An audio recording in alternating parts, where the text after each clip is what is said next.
Climate adaptation is a big thing along with mitigation, of course. Mitigation is more of a global effort. Coordination is easier. Leaderships emerge, but adaptation is very local.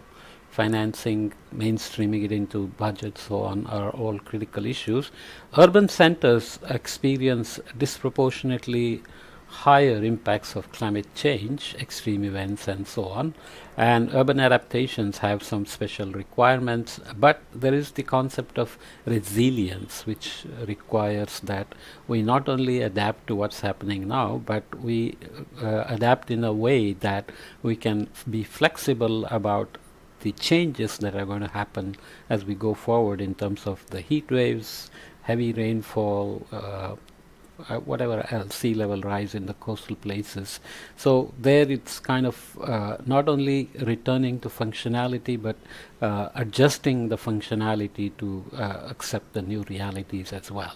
So this comment is from this Humanities and Social Sciences Communications journal. I'm not completely, I don't do homeworks to see how good a journal is, to the extent that they are there and they are peer-reviewed articles, and the article I read is good enough and has some good points, I will report it to you. And as usual, I'm brief. Not just climate adaptation, towards progressive urban resilience. That's the title of the paper. Climate breakdown poses immense, potentially existential threats to global economies, societies, and ecosystems. We all know that mitigation must be pursued. A particular issue is lack of clarity or inconsistency regarding the framing of adaptation and resilience. In some contexts, interpretations of resilience are criticized for lacking ambition or being regressive. In others, adaptation is critiqued for reinforcing inequality or failing to contend with systemic drivers of risks.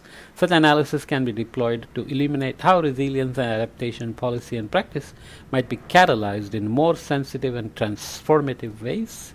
Learning from disparate evaluations of resilience and adaptation and reflecting on policy development in a large European city, this paper advocates for progressive resilience.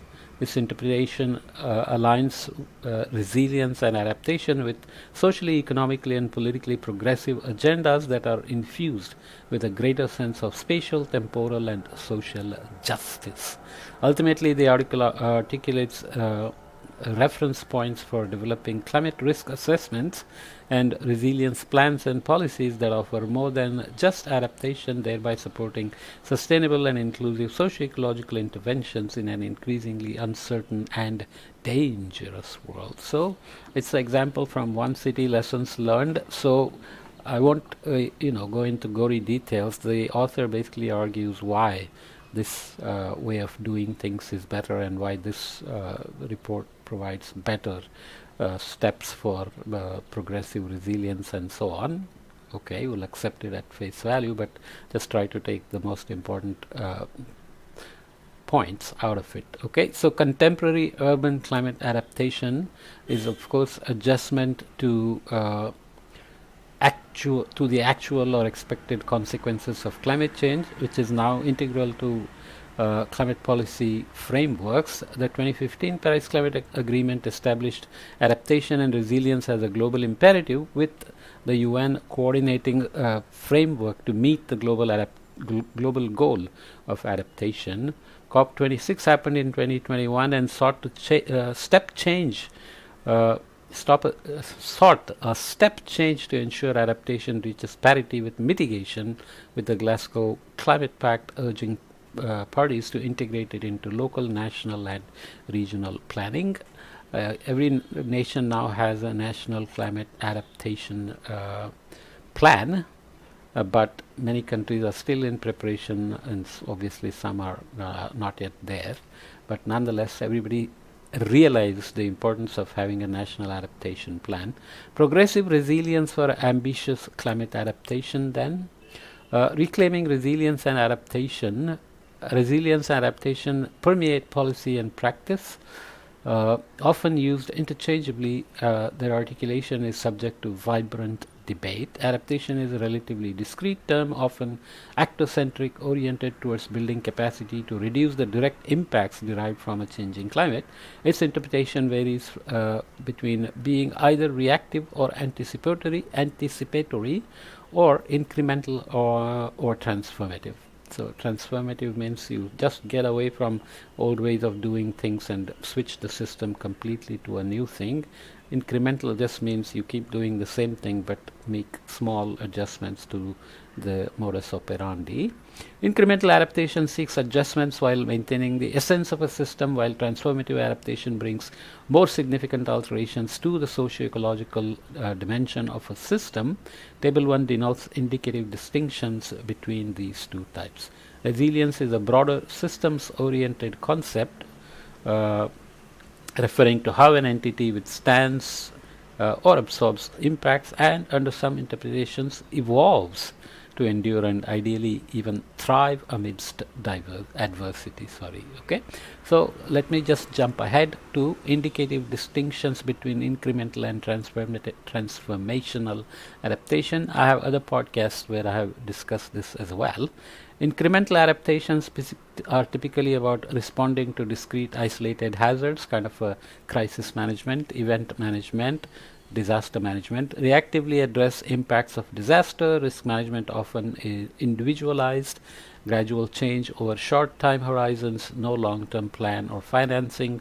Develops coping strategies for maintaining the system in its current functional form. Transformational adaptation, on the other hand, risk considered in an anticipatory, holistic, integrated manner, proactively addresses root causes of vulnerability. Socialized or collective risk management, more profound rather than individualized, more profound change often over long-term time horizons, and catalyzes system evolution and resilience. Okay, it's not just about managing the system to keep it going, but to change it when necessary, to look very different and function very differently to deal with the risks. Dimensions of risk and adaptation through progressive resilience, on the other hand. Dimensions of progressive resilience, reclaiming the concept of resilience. There are others here we'll look at.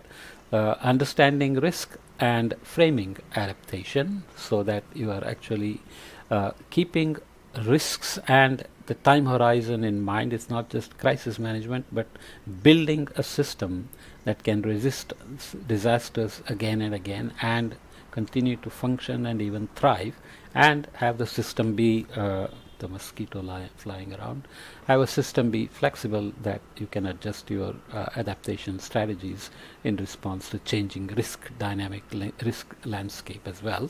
So second dimension of progressive resilience, risk literacy, addressing intersectionality. So this is about assessments of the underlying contextual dimensions of risk, so climate disadvantages, and you ensure interventions address underlying or pre-existing conditions that create risk geographies, right?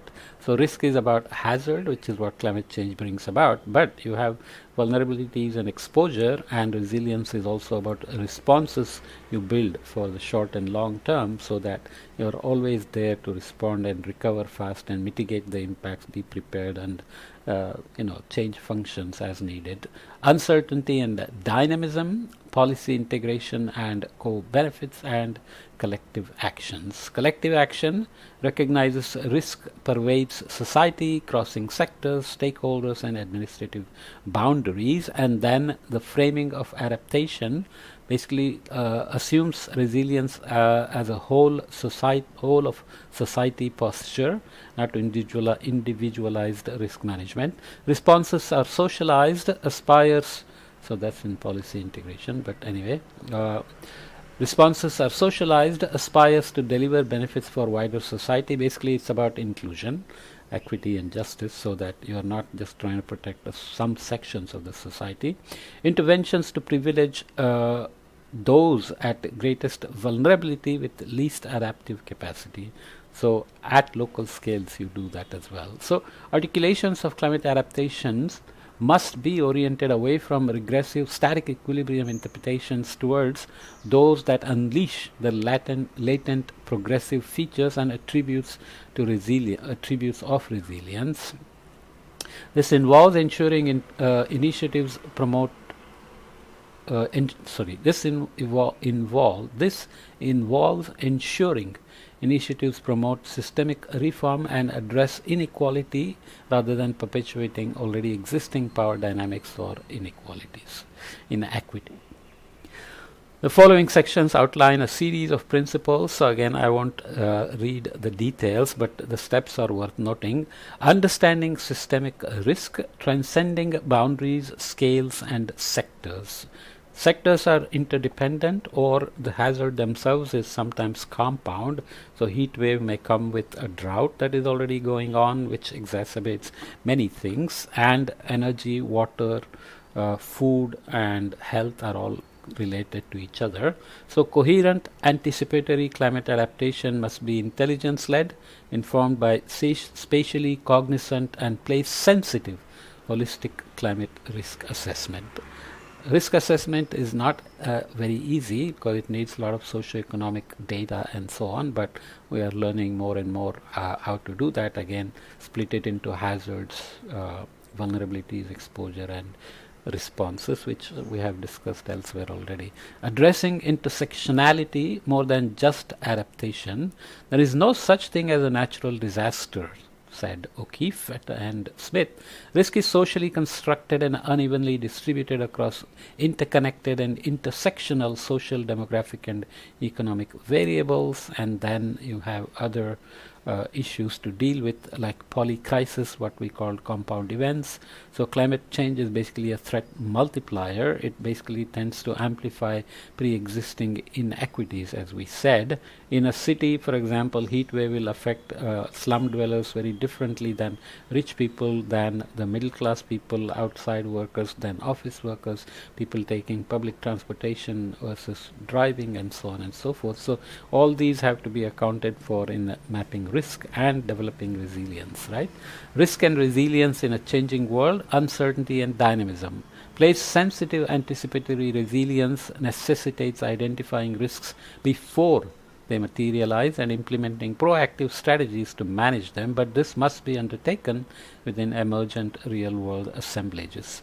So cities are complex systems, and if the more you do to mitigate risk, the less people become aware of the risk that is averted, and they may begin to slide back on their role in keeping the system going in terms of risk mitigation. So the ultimate goal of progressive resilience in the context of cities and their complex systems and multidimensionalities is to leave a legacy of climate resilience rather than vulnerability for subsequent generations. This requires the incubation of future-oriented approaches addressing both current and emerging risks, and doing so across multiple social, ecological, economic, and political dimensions outlined earlier, which I skipped somewhat, but we'll read it here again in a second. Vitally, it must also privilege spatial and intergenerational justice and take care to avoid unpalatable trade-offs, pathway dependencies, and maladaptations. Okay, so let's read a bit about cities. Go back here. Cities, like any complex systems, are comprised of multiple interdependent components evolving under ever-changing conditions. Interventions in one part of a system may produce unanticipated consequences elsewhere, almost always happens. Furthermore, understanding future climate vulnerability requires attention to longer temporalities. Some dimensions of vulnerability are relatively predictable. For example, communities with aging populations or chronically underfunded infrastructure are likely to endure escalating risks over time as they become increasingly susceptible to climate change. However, such predictability is neither certain nor universal. Okay, so let's look at some indicative examples of multiple resilience dividends. The payoffs, return on investment, can still be a driver for investing in these, because it's sustained investment funding and mainstreaming those into budgets and even fiscal policies becomes critical. So dividends always must be tracked when possible, because sometimes externalities and avoided losses are hard to count, right? Enhance societal, physical and mental well-being by promoting recreation and active transport, etc. Promoting urban greening to reduce flood risks, provide cooling, improve air quality and elevate public space quality. Leverage social and economic benefits from climate adaptation technologies and resilience practices. Support initiatives that deliver social value, especially for vulnerable communities facing climate or socioeconomic challenges. Foster innovation and sustainable growth by helping small and medium enterprises engage in the climate adaptation economy. Bring together broader environmental diversity and public amenity benefits, including creating better quality, ecologically vibrant and resilient green and blue space. Okay, so exploiting co-benefits and policy integration, there are some ideas on how to do that. So proactively, adaptation will bring economic opportunities that must be shared across society and ideally directed toward those most vulnerable to climate change. So there is always an implied need to help the most vulnerable, to recover from disasters, to be prepared for disasters, be aware of disasters, and have lives and livelihoods protected, and so on. Collective action for progressive resilience. Given the ever increasing impulse to understand the wickedness of systemic risk pervading intricate urban systems, the amelioration of climate impacts must assume a whole of society approach, though refracted through local contexts.